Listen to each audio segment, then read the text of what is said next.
또 이 데이터가 아주 절대적인 건 아닙니다. 절대적인 건 아니기 때문에 이걸 통해서 절대적으로 내 장이 진짜 나쁘다 안 좋다 이렇게 판단하기 조금 어렵고요. 그러니까 참고하실 정도의 자료라고 보시면 되겠습니다.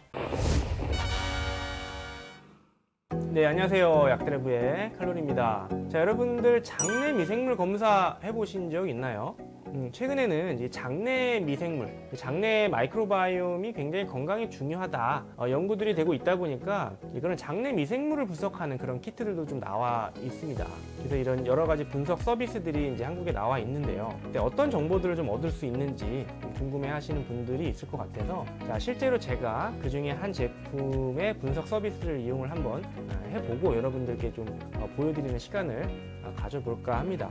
제가 오늘 선택한 제품은 이제 이 제품이고요. 제가 이 제품을 특별히 구매한 이유는 약국에 판매를 하기 때문입니다. 이제 이 제품은 여러분들 그 듀오락이라는 제품 많이 아실 건데요. 유산균으로 유명한 제품입니다. 셀바이오텍이라는 회사에서 나온 제품인데 이 회사는 유산균을 만드는 그런 회사고요. 이런 유전자, 마이크로바이옴 유전자를 검사하는 회사는 사실 마크로젠이라는 회사입니다. 그래서 셀바이오텍과 마크로젠이 이제 협업해서 만든 제품이라고 보시면 되겠고요. 금액이 뭐 그렇게 싸진 않습니다.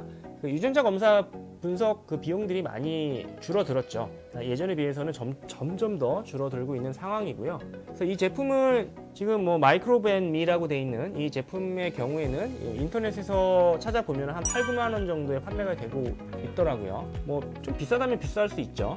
사람마다 좀 의견이 다를 수 있는데 그런데 이 분석의 결과가 굉장히 유용하면은 나의 장 환경을 많이 알 수 있다면 그래서 그 결과로부터 내가 건강해지는데 도움이 많이 된다면은 해볼 만한 가치가 있겠죠. 그렇죠? 그런 것들을 여러분들께서 직접 해보지 않고 판단하기 조금 어렵다 보니까 그 중에 제가 한 제품을 한번 시험 삼아 해보고 어떤 결과들을 받을 수 있는지 오늘 좀 보여드리는 시간을 가져볼까 합니다. 그럼 저의 결과를 한번 확인해 볼까요? 첫 페이지 커버는 이 숲속을 표현한 그림들이 나와 있습니다. 아무래도 이제 마이크로바이옴이라는 것이 이제 미생물 군집, 그렇죠? 미생물 생태계를 이야기하기 때문에 이제 그런 이미지를 좀 떠오를 수 있게 이제 이런 식물 그림들이 좀 있고요. 넘겨 보시면 첫 번째로 이제 균총 다양성에 대한 정보들이 좀 나와 있습니다. 그래서 보통 일반적으로 사람들이 이해하기 쉽게 한국인 평균 지수가 몇 점이고 그렇다면 나의 점수는 한국인 평균 지수에 비해서 얼마나 높은지 낮은지 점수화해서 쉽게 좀 판단할 수 있는 방법을 사용하고 있고요. 자, 그래서 균총 다양성은 이제 장내 미생물이 얼마나 다양하게 나타나는지를 좀 보여주는 지표라고 볼 수 있습니다. 일반적으로 종의 어떤 개체수가 다양해야 우리가 보통 뭐 사회도 그렇고 뭐 생태계도 그렇고 다양해야 건강하다 뭐 이렇게 이야기를 하지 않습니까? 마찬가지로 장내 미생물도 다양해야 일단 좀 건강하다 이렇게 볼 수가 있는데요. 한국인의 평균 지수가 이제 50점인데 저의 점수는 보시는 것처럼 이제 56점, 56점, 보통보다 조금 높은 지수로 나타났고요. 균총 밸런스, 그러니까 장에는 이제 뭐 좋은 균, 유익균도 있고 유해균도 있고 다양한 균들이 살고 있는데 이제 이런 균들의 어떤 밸런스가 어느 정도인지 나타내는 지표라고 보시면 되겠습니다. 그러니까 우리가 유해균이 너무 높으면 아무래도 장의 건강이 안 좋다 이렇게 이야기할 수 있겠죠. 그러면은 여기 이제 보통보다 낮은 주의 단계로 나올 것으로 예상하는데요. 한국인 평균 지수가 61점인데 저는 76점으로 좀 높은 편에 해당됩니다. 근데 뭐 안심까지는 아니네요. 보통에서 조금 높은 수준인데 뭐 안심할 단계는 아니다. 뭐 이렇게 해석할 수도 있을 것 같습니다. 세 번째는 유익균 지수입니다. 그래서 저는 이제 64점으로 한국인 평균 지수와 좀 비슷한 수준으로 나와 있네요. 그리고 이제 밑에는 그 유익균들이라고 알려져 있는 다양한 균들이 좀 나와 있습니다. 여러분들 뭐 아시는 뭐 비피도박테리움, 그쵸? 뭐 락토바실러스 이런 균주들은 아마 잘은 모르셔도 한 번쯤은 들어보셨을 거라고 생각이 듭니다. 자, 여기서 보시면 건강기능식품 원료로 제일 많이 사용되는 락토바실러스가 분포도가 1.3%, 그러니까 전체 균 중에서 한 1.3%를 락토바실러스가 차지하고 있다라고 보실 수 있는데, 자, 여러분 우리가 락토바실러스가 아무래도 제일 익숙하니까 균이 많을수록 좋은 것 같고 또 장에 굉장히 많이 살고 있는 것으로 우리가 생각할 수 있는데 사실 그렇지 않습니다. 제가 앞선 영상에서도 말씀드렸듯이 락토균, 그쵸? 유산균, 우리가 흔히 말하는 유산균, 락토바실러스는 한 한 1% 미만, 1% 내외로 존재하기 때문에 전체 미생물 종류 중에서 굉장히 그 분포도가 낮다라고 보실 수가 있습니다. 그 이외에 굉장히 다양한 종류들의 유익균들이 존재하고 있고, 이제 이런 균들을 좀 늘릴 필요가 있는 거죠. 다양하게. 그렇죠. 우리가 유산균 락토바실러스만 좀 생각할 것이 아니라 다른 유익균들도 좀 늘릴 필요가 있다. 이렇게 생각할 수 있고, 이 지표에서는 이런 굉장히 다양한 균들이 장에 살고 있다 정도 이해하시면 될 것 같습니다. 저는 박테로이데스라는 균이 50.3%, 굉장히 높죠. 그러니까 저의 장내에는 한 절반 이상은 박테로이데스로 이루어져 있다, 분포하고 있다, 이렇게 볼 수가 있는데 굉장히 높은 수치라고 볼 수가 있습니다. 또 제가 앞선 영상에서 한번 소개시켜 드렸는데 아커만시아 뮤시니필라라는 균주가 있습니다. 요즘 굉장히 핫한 신약 개발이나 여러 가지 영양제라든지 외국에서 임상이라든지 이런 것들이 많이 진행되고 있는 굉장히 핫한, 주목을 많이 받고 있는 균주가 바로 아커만시아 뮤시니필라라는 균주인데 저는 검출되지 않았네요. 일단 이런 유익균들이 있다 정도 알고 계시면 되겠고요. 반대로 유해균 지수는 저는 35점으로 한국인 평균 지수 37점과 비슷한 수준이고요. 대부분 검출이 안 된 걸로 나와 있고요.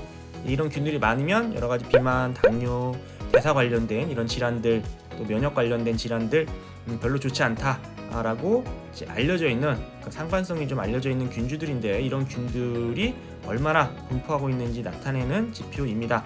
다음은 이제 변비, 그러니까 증상, 질환에 관련돼 있는 지수가 얼마나 높은지 나쁜지 나타내는 지표들이네요. 그래서 변비에 좋은 박테리아, 좋은 세균이 얼마나 있는지, 반대로 변비에 나쁜 세균들은 얼마나 있는지, 이 또한 이제 점수화해서 한국인의 평균 지수와 비교해서 나타내고 있습니다. 저는 이제 좋은 박테리아는 한국인 평균 지수가 61점인데 저는 73점으로 좀 높은 편이고요. 배드 박테리아, 그러니까 나쁜 세균은 44점인데 19점, 좀 낮죠? 별로 검출이 안 된다는 얘기고요. 저는 실제로 변비가 있지는 않습니다. 그래서 이제 이런 변비 가능성을 예측할 수 있는 지표를 통해서 변비가 있다 없다 좀 볼 수 있겠네요. 그래서 실제로 변비가 있으신 분들은 아무래도 좋은 세균, 변비에 좋은 세균들은 좀 점수가 낮을 것이고, 나쁜 세균은 점수가 좀 높을 것이라고 예상할 수가 있겠죠. 또한 이제 복부 팽만감에 관련된 자료도 나와 있습니다. 마찬가지로 좋은 세균, 나쁜 세균 이게 나와 있고요. 저는 좋은 세균이 점수가 좀 낮네요. 한국인 평균 지수가 20점인데 저는 4점으로 좀 낮은 편이고요.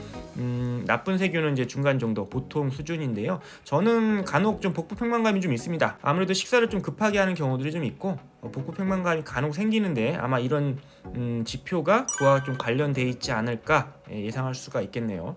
자, 이번에 설사죠. 설사의 경우는 한국인 평균 지수와 비슷한 수준이네요. 자, 이제 마지막으로는 이제 우리가 프로바이오틱스, 식약처에서 고시한 그 19종이 있습니다. 쉽게 얘기해서 이제 이 19종, 프로바이오틱스 19종에 포함되는 어떤 균들은 우리가 건강기능 식품 원료로 사용할 수가 있는 거죠. 자, 저의 경우 보시는 것처럼 다 미검출이죠. 거의 다 미검출입니다. 락토바실러스 같은 경우는 그쵸. 이 19종에 포함되어 있는 균주들이 하나도 검출되어 있지 않은 결과를 확인하실 수가 있고요. 비피도박테리움은 아돌레센티스 같은 경우 0.5%, 굉장히 높죠. 19종에 포함되어 있지 않은 균주이기는 한데 이 균주가 굉장히 높은 비율로 분포되어 있는 것을 확인할 수가 있습니다. 자, 아무튼 저는 저는 안 나왔네요. 저는 검출이 거의 대부분 안 나왔습니다. 사실 저는 유산균을 섭취하지 않습니다. 평소에 이게 즐겨 먹지는 않고요. 장이 좀 불편할 때, 복부 팽만감이 있거나 전날 자극적인 음식을 먹어서 좀 변이 좀 묽을 때, 좀 설사를 좀 할 때, 그때 한두 번 먹지 평소에 이렇게 자주 즐겨 먹지는 않는데요. 그런 게 좀 이유일 수도 있겠죠. 자, 그래서 이제 오늘은 마이크로벤미라는 이제 이런 키트, 장내 미생물을 분석할 수 있는 키트를 한번 소개시켜드리는 시간을 가졌습니다. 자, 보셨듯이 이런 정보들이 제공이 됩니다. 그래서 여러분들께서는 의견이 좀 다를 수는 있겠죠. 이게 거의 한 돈 10만 원, 돈 10만 원 하는 금액을 가지고 분석을 받은 것인데 이 정도밖에 결과가 안 나오나? 라고 생각하실 수도 있겠고요. 그러니까 유전자 검사 같은 경우는 다양한 질환에 대해서 예측할 수 있는 그런 데이터들이 있다 보니까 고지혈증이 발생할 확률, 암이 발생할 확률 이런 것들을 굉장히 다양하게 파악할 수 있는데 반해서 장내 미생물의 어떤 분석의 결과는 아직까지는 그렇게까지 정확하게 어떤 질병이나 질환을 예측하기는 좀 어렵기 때문에 제공이 안 되고 있는 것을 여러분들 좀 보실 수 있고요. 물론 회사들이 제공하는 플랫폼마다 조금씩은 다르긴 하겠지만 그 유전자 검사만큼 다양한 어떤 정보를 주지는 좀 못하고 있는 게 현실이고요.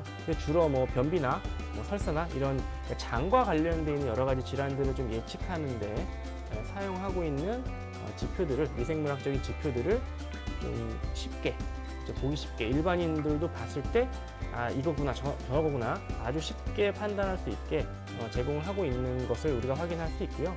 또 이 데이터가 아주 절대적인 건 아닙니다. 절대적인 건 아니기 때문에 이걸 통해서 절대적으로 내 장이 진짜 나쁘다 안 좋다 이렇게 판단하기 조금 어렵고요. 참고하실 정도의 자료라고 보시면 되겠습니다. 내 장에 이러이러한 미생물들이 좀 살고 있다 보니까 이런 걸로 인해서 내가 이런 증상을 좀 겪고 있구나, 그 정도 이해하시면 되겠고요. 오늘은 어쨌든 이 분변, 똥에서 마이크로바이옴, 장내 마이크로바이옴을 분석할 수 있는 키트 하나를 제가 가지고 와서 소개하는 시간을 가져봤습니다. 그래서 평소에 이런 장내 미생물 검사를 받으면 어떤 결과를 받는지, 어떤 정보를 얻을 수 있는지 좀 궁금해하신 분들에게 조금이나마 도움이 되었으면 좋겠습니다. 감사합니다.